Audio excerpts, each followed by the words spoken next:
कि जुग जुग जिया सुललनवा अभवनवा की भाग जागल हो। बाबू का है जिसका जन्म हुआ है, थोड़ा लेते आइएगा।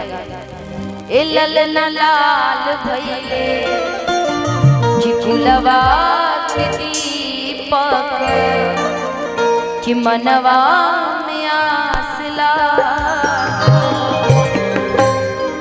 क्योंकि जब घर में आपके घर में जब आपकी शादी हो जाए, बीवी बच्चे हो जाए, बहुत प्यारा सा माहौल होता है जब बच्चे घर में आते हैं। बच्चे की जब उपनयन संस्कार हो, वैसे एक पिताजी का भाव है, कहना है क्या कि जुग जुग जिया सुललनवा भवनवा के भाग जागल हो।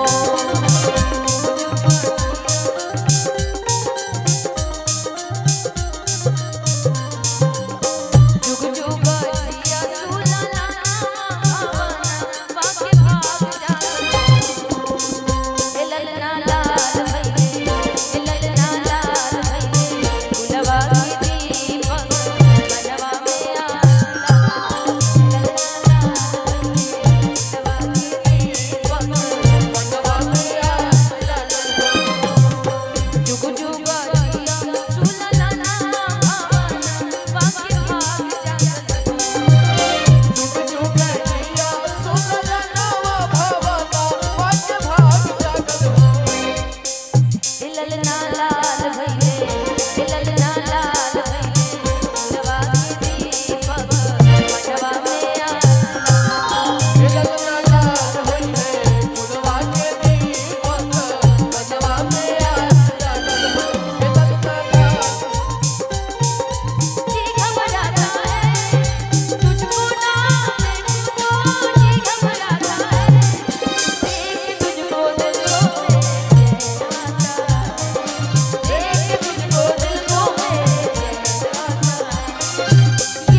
आशीष आशीष इधर देखना बाबू।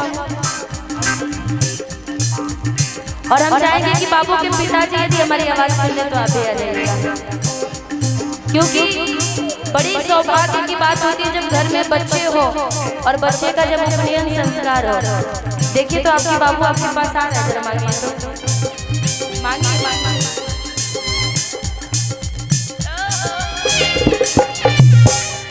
आप लोगों ने देखा कुछ? क्या देखा? देखिए, ओ माय, फिर से बुलाइए तो एक बार और।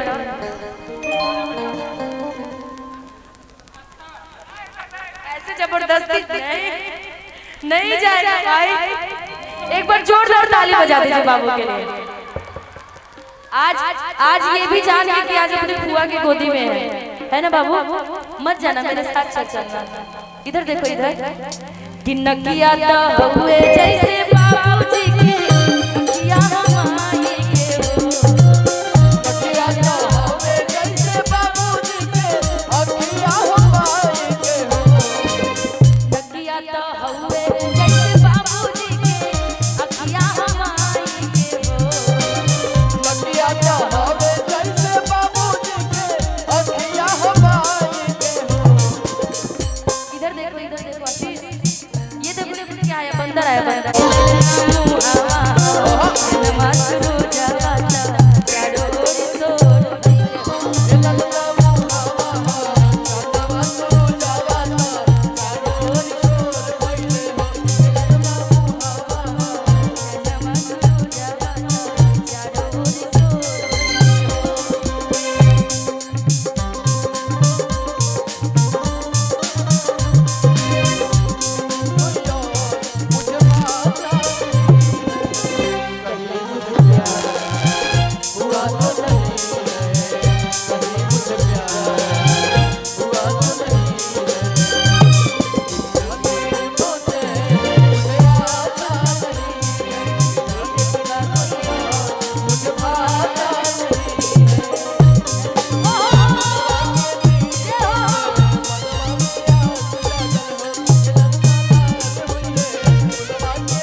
ओके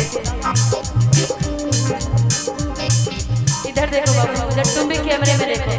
बहुत सारी यूट्यूबर वाले भाई भी आए हैं, दोनों बच्चे कल सुबह यूट्यूब पर चढ़ेंगे ना जी। सासु सुहागिन बड़ भागिन अनधन लुटावेली हो। सासु सुहागिन बड़ भागिन अनधन लुटावेली हो। नचाओ तो कैसे नचाओगे? मौसी के गोदी जाने पर कितना खुश हो रहा है। मौसी की गोदी में देखिए कितनी खुश हो रही है। सासु सुहागिन बड़ भागिन अनधन लुटावेली हो। सासु सुहागिन बड़ भागिन अनधन लुटावेली हो।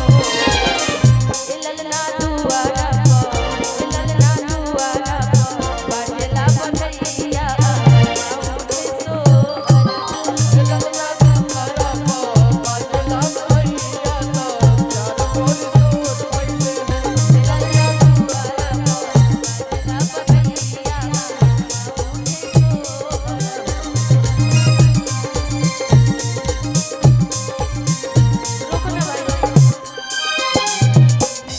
सुननी हो बाबू के पापा के नाम आता, कि सुननी हो मुकेश भाई के नाम आता। हो बड़ाई के तना कि एगो रुपया